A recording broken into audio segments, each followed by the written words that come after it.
সুন্দর পৃথিবীতে মায়াবী দুটি চোখে যদি সুন্দর লাগে তোমাকে, তবে আমার কি দোষ তাতে?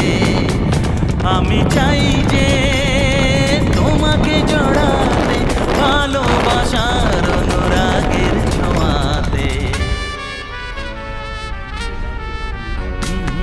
আকাশ ছড়ায় নীল, সাজায় আলোর দিন, বাগান ফোটায় ফুল, নদী ভাসায় দুধ।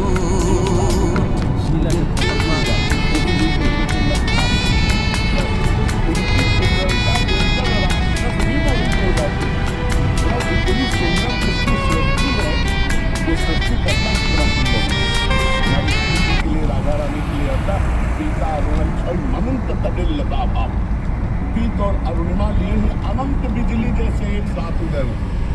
भगवान इतने सुंदर है कि एक बार देखने के बाद देखने लायक नहीं है, मतलब कुछ और दिखाई नहीं देगा।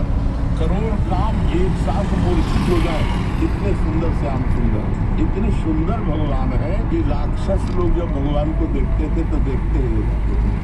1000 करोड़ सूर्य एक साथ उधर हो तो जो तेज होगा वो श्री कृष्ण के नख कांति का है। तो उनकी सुंदरता देखकर राक्षस भी मोहित हो जाते हैं।